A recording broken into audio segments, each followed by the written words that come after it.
Um, my name is Audrey Chavez, and I'm not necessarily with the Dolores Huerta Foundation, but I am definitely someone who joined with them when they were first beginning to talk about this particular case as well as other ones. And what I do know is that they are working on a citizens coalition to address these types of issues and to look at the fact that we need some change in our community. On a personal note, I'm here because I'm an activist in the community, and I love our community, and I like to believe that we are a good community.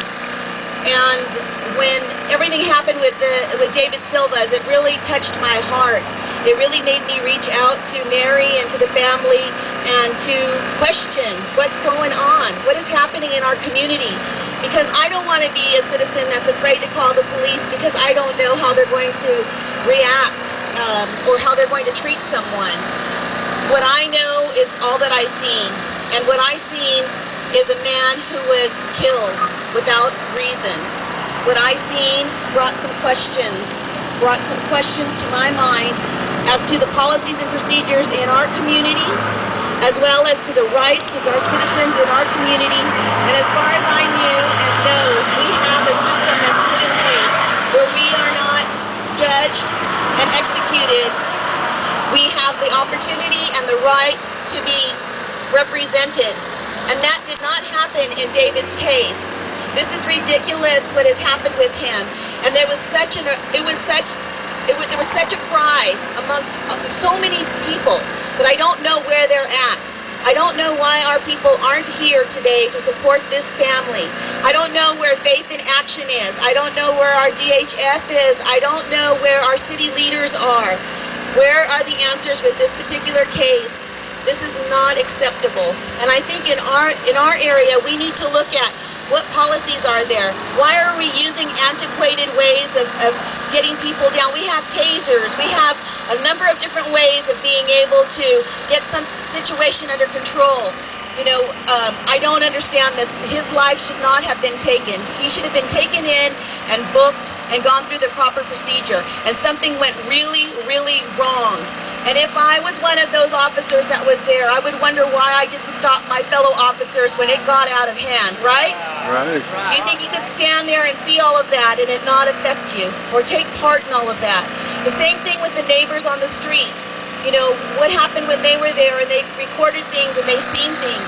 How do you restrain yourself from reaching out to someone who's being beaten to death in front of you? Beaten to death. He wasn't out there breaking windows. He wasn't out there in a violent manner. I don't know all the details, but I know we have a system that's supposed to look into those things, and he should be alive today to speak to his own testimony as to what happened that night. I cannot imagine what Mary is going through or the children, but I can say that there are people who care. There are people who are stepping forward, who are here, who want answers in their own lives. And I think that it's important for us that whether we know someone or not, it doesn't matter. This is America. And that the dead cannot cry out for justice. It is the duty of the living to do so for them. The dead cannot cry out for justice. It is our duty to do that for them.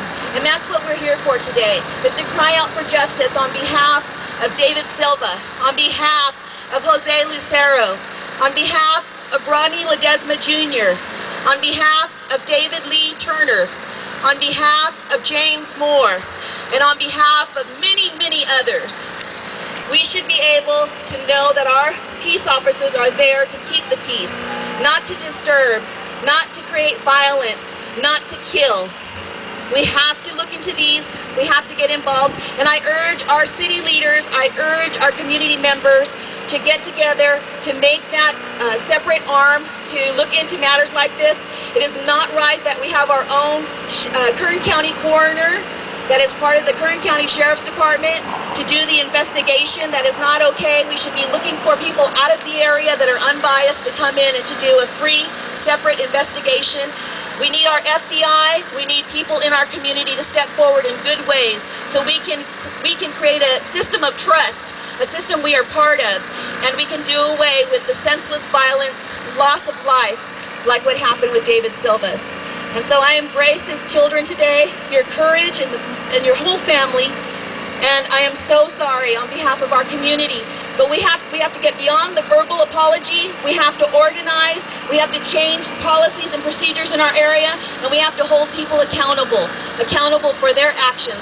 And as far as I'm concerned, David Silva's actions did not merit the murder or the killing, the taking of his life. All life is sacred. Every time that we turn our heads the other way, when we see the law flouted, when we tolerate what we know to be wrong, when we close our eyes and our ears to the corrupt because we're too busy, we're too frightened, when we fail to speak up, to speak out, we strike a blow against freedom, decency, and justice. Let us speak in their honor, on their behalf, and bring justice. Thank you.